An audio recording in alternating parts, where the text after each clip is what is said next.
Greetings, everybody. Thanks for checking out this video. I am your friendly neighborhood Uncle Pete, and this is the latest installment in my horror movie superlative series. I am collaborating with my good buddy, Carlin Cook. What we do is, well, right now we're discussing the entire decade of the 70s, and we're looking at all the horror movies released each year, and we're picking some categories. We only have a few rules. You're going to use a movie once, and you should have actually watched the movie that you're selecting, which kind of made it really difficult for the 70s since I really hadn't seen a lot of horror movies that came out during that decade. So it was a welcome challenge. I get introduced to a lot of good movies and some stinkers as well.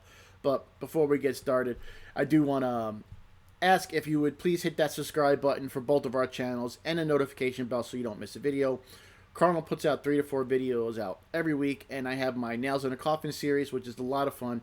Those videos all go out every Friday, and I remember to put a link up there. Right now, spending the next couple of months in Haddonfield covering all the Halloween movies, so definitely want to check that out. But after you watch this video and my selections, please go to Cardinal's channel. Link will be in the description. Watch his video with the same title as this one, and then go to the community tab on his page, and there's going to be a poll up there, and we need you guys and gals to vote on who you thought had the better selections, whether they closely resembled yours or whoever had the better certifications. It's all in good fun. Just please watch both videos before you vote. But that's about it, so let's get started, and we're going to pick out some horror movie superlatives for 1976. And my selection for the most amazing horror movie to come out in 1976 goes to Carrie, which I have watched a bunch of times. Based on Stephen King's first novel, this movie is fantastic, starring Sissy Spacek and Piper Laurie. Beautifully shot film. The performances by Sissy and Piper are just outstanding. And there's a reason why they were both nominated for Oscars for their roles. The prom scene in this movie is one of the most iconic movie moments in the history of horror. I've read the novel, and this movie is actually a great adaptation of the book. And just in case if you never heard of Carrie, it's about a young teen who faces bullying at school and abuse at home because her mom pretty much just punishes her for existing. But Carrie eventually realizes she has supernatural powers. I love this story. I'm a big fan of movies where somebody who was bullied and abused gets revenge on the people who hurt them. And at the prom, Carrie gets pushed too far, and oh boy, does Carrie get revenge on everyone, including her mom. Like I said, the prom scene is filled with all kinds of awesome. You can feel the anger in Carrie. Her facial expressions sell it perfectly. It's just an outstanding performance. All the performances in this movie are excellent. The characters you're not supposed to like, you just detest them. The characters like Carrie you're supposed to feel sorry for.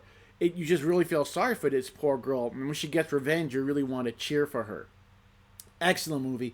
Directed by Brian De Palma. And Brian De Palma in his movies, he's got a knack for really making you feel for the characters in his films. And he really does that with Carrie.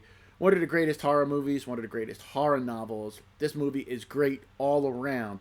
And it was easy to select for my most amazing horror movie of 1976. My selection for the So Bad It's Good film goes to Grizzly, which I've only seen once, but I really did enjoy it.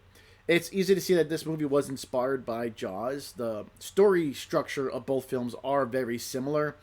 The cheesiness of this movie is what I like. There are a lot of attack scenes by the bear, which is a fun time. This giant bear just swings its paw and just whacks the limbs off people with ease.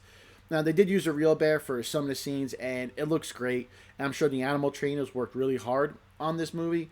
Yes, this movie is very derivative of Jaws, and some of the acting is bad at some points. But there's not really much else to this film. It's about a giant killer bear with people trying to stop it. It's Jaws in the middle of a forest with a bear. You know, it's not the best giant killer animal movie, but it's also far, far from the worst.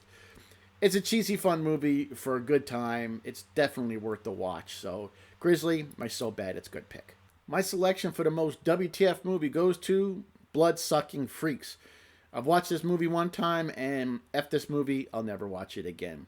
It is a trauma film, which I really don't like saying because I really do love a lot of Lloyd Kaufman trauma films.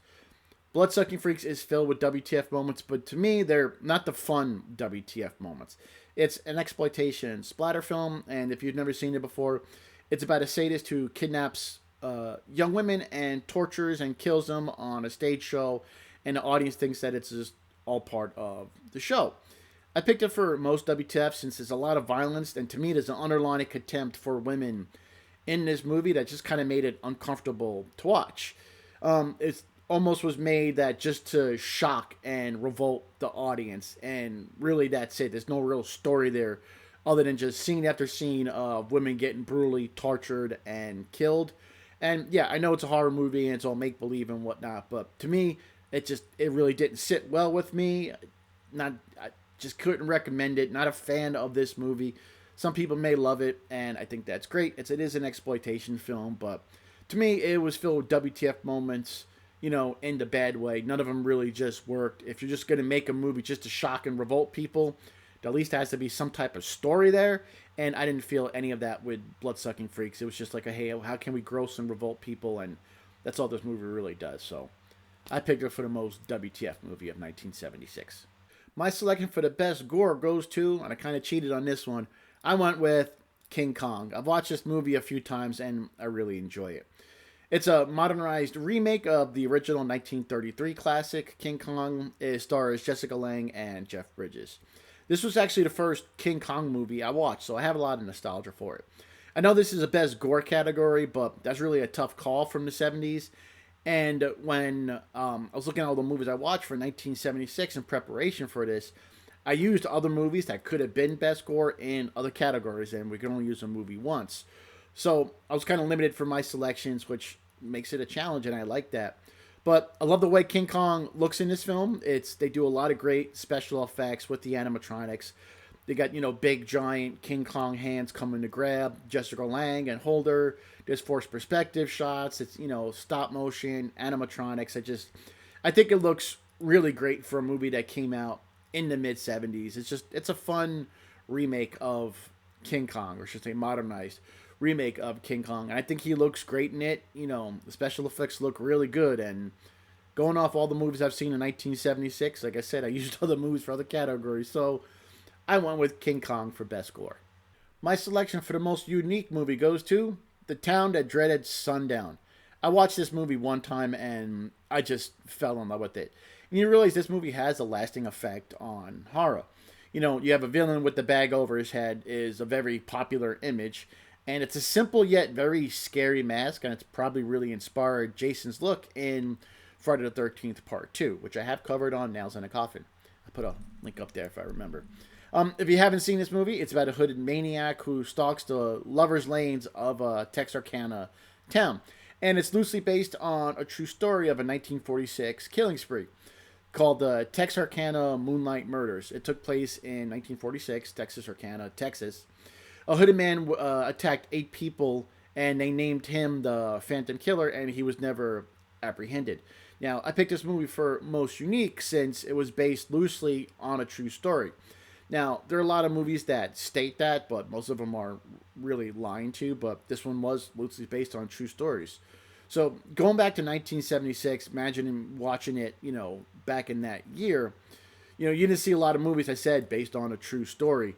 And I could see how that could increase the scare factor in this movie, especially when this Phantom Killer was never found. So, it can increase the scare factor, because when I watch movies, especially older ones, I try and put myself in the year that it was released, like what other movies were out that year, so I don't become jaded by the current, trope of horror films. And this slasher came out 2 years before John Carpenter's Halloween, so it is an early example of a slasher, and I also think that makes it unique. Now, if you compare The Town That Dreaded Sundown to movies of the last 10 years, it's not very unique, but put yourself back in 1976 and comparing to all the other movies released that year. It was a slasher movie based on a true story.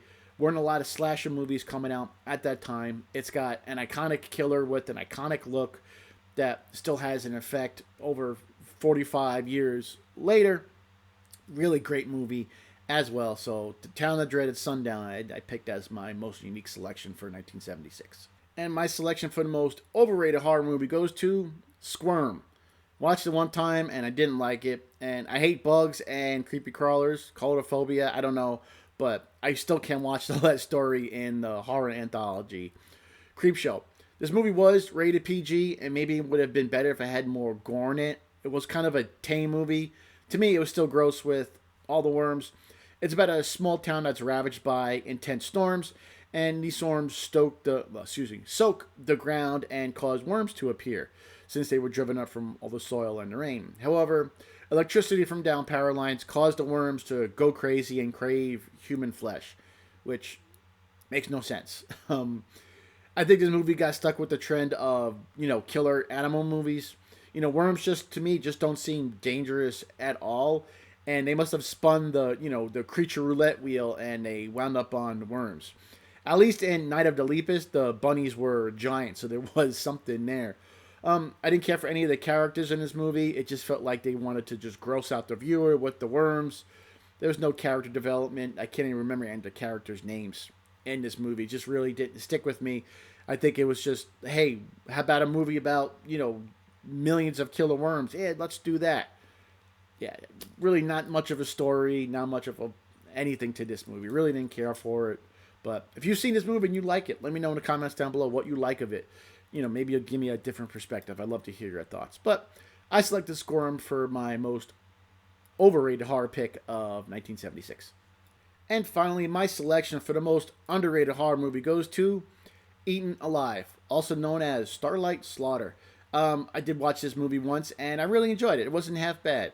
It's Tobe Hooper's follow-up to the Texas Chainsaw Massacre, and it really is a really good grindhouse film. The movie wants to make the audience uncomfortable, and boy, does that work. I love that this movie was all filmed on a soundstage in L.A., and I did learn it was loosely based on a true story. There was a man who lived in Texas who had several crocodiles living outside his bar, and he reportedly killed several women and fed their remains to the crocodiles. This movie also stars a very young Robert Englund, and the movie has common tropes of, grindhouse films. The villain is detestable and very unlikable in that good horror movie way. Like, he's just gross and yuck, and, you can't wait to see him get his comeuppance. And Tobe Hooper's really good with that. If you look at Texas Chainsaw Massacre, that Sawyer family's disgusting. You never want to run into them. And you got the characters in Eatin Alive are the exact same way. So he does really well with that. And out of all of Tobe Hooper's films, Eatin Alive feels the most like Texas Chainsaw Massacre. So I think it was his follow-up movie to it. And I think he really kept that grindhouse, slimy, disgusting feel with all these gross people who you never want to meet. It's a fun movie, Eatin Alive, my selection for most underrated horror movie of 1976. Well, there we go, ladies and gentlemen. Those are all my selections. Here's a quick summary. Most amazing, Brian De Palma's classic movie of horror, Carrie. So Bad It's Good. Grizzly. WTF movie, Blood-Sucking Freaks. Best score, kind of had to cheat on this one, but I think it had best effects. I went with King Kong. Most unique and underrated movie as well, The Town That Dreaded Sundown. Most overrated, Squirm. And most underrated, Eatin Alive. Thanks again for watching this video. Now, please go to Carl's channel. Link will be in the description, and watch his video with the same name. And then go to the community tab on his page and vote on who you thought had the better picks. Also, let me know in the comment sections down below what your picks would be. I love learning about new movies and maybe different perspectives. So I love to hear your thoughts on these movies as well. And if you can please do me a favor, if you consider hitting that subscribe button and notification bell so you don't miss a video. And you can please check out my Nails in a Coffin series. Those videos are a ton of fun. Well, ladies and gentlemen, that's it. So take care of yourselves, take care of each other, stay safe, stay happy, and stay healthy. I am your friendly neighborhood Uncle Pete. And remember, with great kills, there must also come great nails.